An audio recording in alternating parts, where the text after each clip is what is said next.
Salut tout le monde, donc je vous retrouve aujourd'hui pour une deuxième vidéo, enfin, après un moment où j'avais pas tourné de vidéo. J'étais pas très inspirée, donc cette vidéo-ci elle va vous parler de 3 tomes 2 que j'ai lus il y a peu et que j'ai plutôt bien aimé, sauf pour l'un d'entre eux. Donc d'abord je vais vous présenter les tomes dont je vais vous parler. Donc d'abord Les Disparus du clair de lune qui est le tome 2 des fiancés de l'hiver de Christelle Dabos. Ensuite le tome 2 des enquêtes d'Agatha Raisin de MC Beaton. Et enfin le tome 2 du Sorceleur de l'auteur dont je ne tenterai pas de prononcer le nom. Donc on va d'abord parler du tome 2 des fiancés de l'hiver qui est Les Disparus du clair de lune. Et pour vous le résumer assez rapidement, donc à la fin du tome 1, le personnage de Feuillet doit rejoindre Farouk, le chef du clan qui se trouve à la Citatiel, pour connaître son sort, tout simplement. Parce qu'elle doit épouser Thorn et elle doit avoir une raison, au final, de rester à la cour, qui est beaucoup plus que d'être la femme de l'intendant de la Citatiel. Sauf que dans ce tome, elle va se retrouver non seulement à devoir travailler pour Farouk, pour pouvoir garder sa place à la Citatiel, mais elle va aussi se retrouver prise dans une intrigue, parce que beaucoup de personnalités importantes de la cour vont se retrouver à disparaître à cause de fameux sabliers qui servent à la Citatiel soit à se détendre ou à vivre une expérience plutôt plaisante. Enfin, je vais pas trop en dire. Mais voilà, pour tout vous dire, c'est un résumé assez court pour tout ce qui se passe dans ce bouquin, parce que comme vous le voyez, c'est un gros pavé. Ce n'est pas la seule intrigue, il y en a énormément, et c'est déjà un gros plus de ce roman. Parce que dans le tome 1, déjà je n'avais pas du tout accroché au personnage d'Ophélie, c'est pour ça que j'aurais pu ne pas continuer avec ce tome 2, mais je me suis dit que j'allais lui laisser une chance, excusez-moi. Et au final, j'ai bien fait parce que ce tome 2 m'a plu. Donc d'abord, comme je disais, le personnage d'Ophélie, il m'a beaucoup plus plu que dans le tome 1, parce que dans le tome 1, je l'ai trouvé très froide, très, très difficile à cerner, et j'accrochais pas du tout à son personnage. Ici, elle se dévoile beaucoup plus, et Thorn également, Thorn qui était encore plus froid qu'Ophélie, donc autant vous dire que le couple, je n'accrochais absolument pas. Pourtant, dans ce tome-ci, j'accrochais aux deux personnages. À chaque fois qu'ils avaient une interaction entre eux, j'attendais de voir ce que ça allait donner et j'attendais qu'ils se rapprochent, tout simplement. Parce que je me suis dit qu'un mariage sans amour pour eux, c'était pas possible. Et qui sait, peut-être j'ai eu tort, peut-être pas. Ça, vous le verrez en lisant ce livre. Après, voilà. Bon, je vais vous avouer qu'au début, j'ai trouvé le tome assez long. J'accrochais pas trop.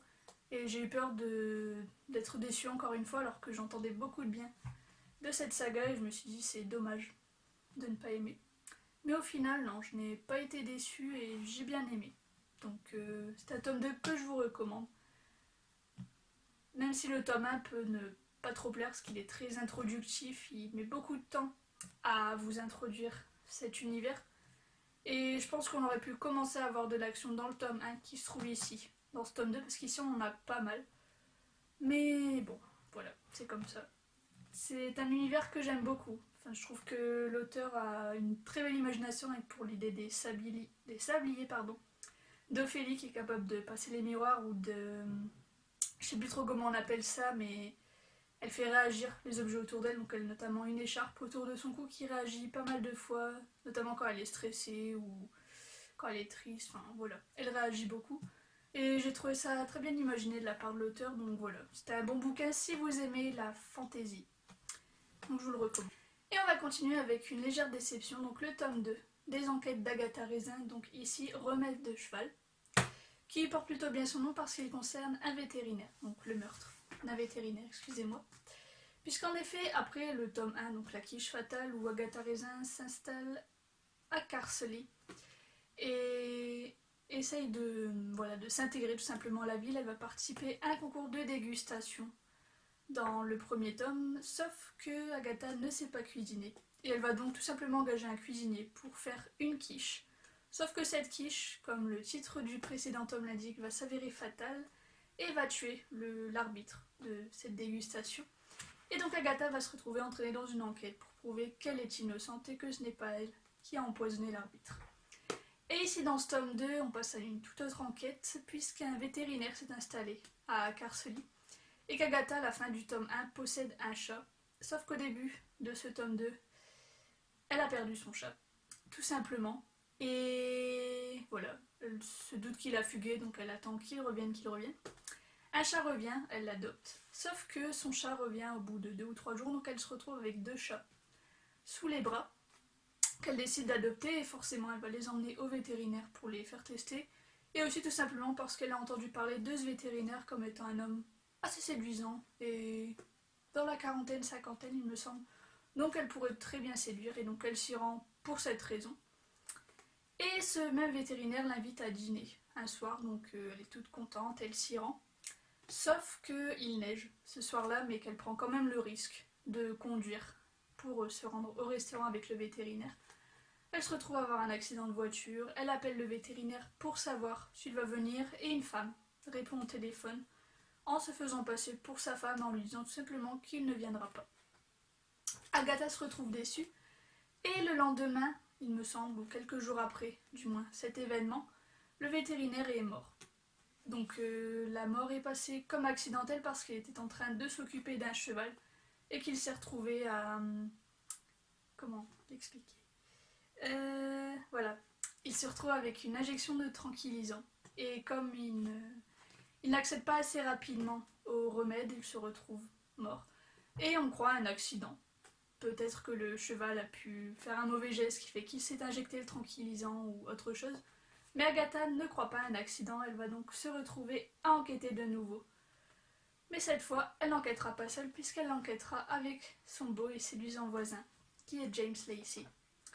Et c'était un personnage que j'essayais de séduire également, donc autant vous dire qu'Agatha Raisin est assez déterminée en matière d'homme.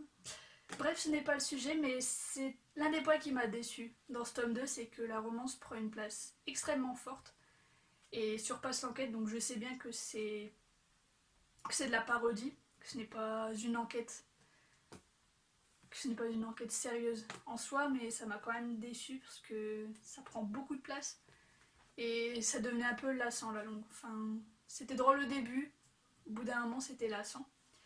Une autre chose qui m'a déçue, c'est que les chapitres sont très longs et comme je suis le genre de personne qui ne sait pas s'arrêter en plein milieu d'un chapitre, je me retrouvais à passer un bon bout de temps sur ce bouquin. Au final, je l'ai fini assez vite, tout simplement parce qu'il y a... je sais même pas combien de chapitres il y a. 9 chapitres. 9 chapitres pour 250 pages, donc autant vous dire que pour ceux qui aiment bien lire les chapitres en entier, vous allez passer du temps sur ce bouquin. Et voilà, enfin... Déjà, le tome 1 ne m'avait pas beaucoup plu, je l'avais pas trouvé très prenant, l'enquête n'était pas très prenante. Ici, c'est d'à peu près la même chose. Enfin, la fin est un peu... C'est assez inattendu quand même, on ne s'attend pas à ce que le coupable soit cette personne, parce que bien entendu, c'était un meurtre, c'était pas un accident. Mais voilà, enfin, la fin était quand même... Comment dire? Elle était inattendue, mais en même temps, c'était... J'ai même pas les mots pour dire à quel point la fin m'a déçue. Enfin, je sais pas, c'était inattendu, mais c'était pas ce à quoi je m'attendais comme fin. C'est une fin... Comment dire? Le coupable était imprévisible, mais la fin en elle-même, la scène de combat finale, c'est un peu de l'attendu dans ce genre de livre, et ça m'a un peu déçue. Surtout que, bon... Non, je ne sais pas quoi vous dire de plus. Bref, ce livre m'a déçue et je ne sais pas si je vais continuer avec le tome 3 parce que après un tome 1 qui m'a déçu, un tome 2 qui m'a déçu, je pense pas que ça en vaille la peine de continuer. Surtout que j'accroche pas forcément non plus à Agatha Raisin en elle-même. Je trouve que elle fait trop pain bêche pour être une enquêtrice. Elle s'inquiète de tout sauf de son enquête. Enfin, elle s'inquiète bien sûr de son enquête. Mais en même temps, elle va s'inquiéter de, je sais pas, des chaussures qu'elle porte, de la tenue qu'elle porte avec son voisin et c'est lassant à force. Enfin bref.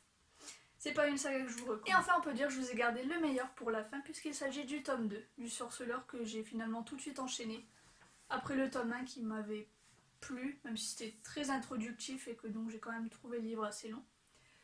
Donc pour ce tome 2, comment vous le résumez? C'est assez compliqué parce que déjà c'est pas une histoire linéaire. Donc tout simplement on suit Geralt, je sais pas comment on le prononce, Geralt de Rive, un sorceleur donc dans ses aventures. Donc dans le tome 1, c'était une introduction du personnage, on nous explique le type de créature qu'il va croiser, le type de mission, de contrat qu'il a à remplir.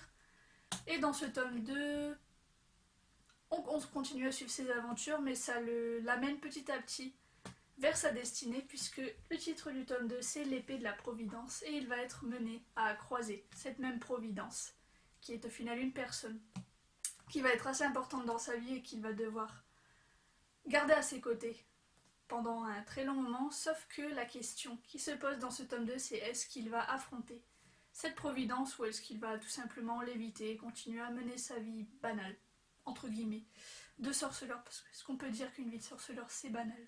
Et toutes les créatures qu'il affronte, je ne sais pas. Donc mon avis sur ce tome 2, je l'ai adoré bien sûr. Il y a juste des moments où c'était très descriptif et où j'ai lâché pendant ma lecture. Ça, je vais pas cacher que les longues descriptions ça me plaît pas trop, mais c'est plutôt bien passé. Pour ce tome 2, tout simplement parce que c'est pas, comme j'ai dit, c'est pas linéaire. Donc tout simplement, on a un récit de plusieurs aventures qui sont bien distinctes. Même si parfois on retrouve des personnages que Geralt a croisés dans le tome 1 ou au début du tome 2, donc c'est plutôt plaisant parce qu'on retrouve des personnages quand même qu'on connaît, on a quand même une base sur quoi se poser. L'un des seuls reproches que j'ai à faire à ce livre, c'est qu'on n'a aucun repère sur la temporalité. Donc par exemple, on va retrouver le personnage de Yennefer, qui est une sorcière, sauf que on la retrouve, mais on ne sait pas au bout de combien de temps exactement Geralt la retrouve, combien de temps ils ont passé en étant séparés ou toutes des choses comme ça. Enfin, c'est le seul reproche que j'ai à faire, c'est qu'on ne se repère pas forcément dans le temps, dans ces bouquins. Sinon, ça va. C'est voilà, des récits d'aventure, les chapitres sont longs. Ils font plusieurs cinquantaines de pages, sauf que c'est coupé en sous-chapitres. Je sais pas si on peut appeler ça comme ça, mais c'est coupé dans le chapitre.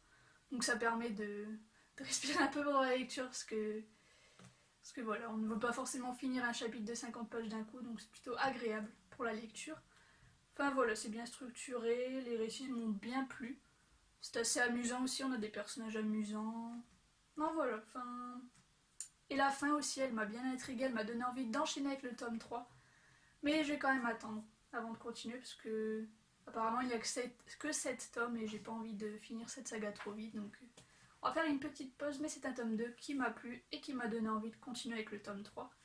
Il m'a aussi donné envie de continuer la série parce que j'ai vu la saison 1 de The Witcher, sauf que la saison en fait, la saison 1 reprend le tome 1 et le tome 2, donc c'est pour ça aussi que je me suis un peu mieux repérée parce que j'avais vu la série, donc j'ai retrouvé certaines scènes qui se trouvaient dans le bouquin et dans la série. Donc je me suis mieux repérée et voilà, enfin voilà, ça m'a plu. Donc c'est une saga que je vous conseille, donc le tome 1 est assez long et introductif. Mais le tome 2 en vaut la peine, surtout étant donné la fin de ce tome 2, je pense que la suite va être beaucoup plus linéaire et beaucoup plus prenante que ces deux premiers tomes. Donc voilà, c'est ici que j'achève ma vidéo, donc j'espère que mes avis n'auront pas été trop en train de partir dans tous les sens ou trop... Bref, voilà. Je sais jamais comment conclure mes vidéos, donc n'hésitez pas à me donner vos avis sur ma façon de parler ou de donner mes avis, peut-être que c'est un peu trop bordélique pour vous. Mais moi je fais ça au naturel, enfin j'écris un peu ce que je vais dire, mais je relis pas forcément avant ou pendant que je tourne, donc je tourne vraiment naturellement, donc voilà, j'ai quelques tocs qui peuvent être chiants, mais voilà. Et ben je vous souhaite de survivre à cette année de confinement, parce que moi j'ai beau lire, ça commence à m'énerver à être long, mais bon, on n'a pas trop le choix, faut tenir, donc voilà, bisous.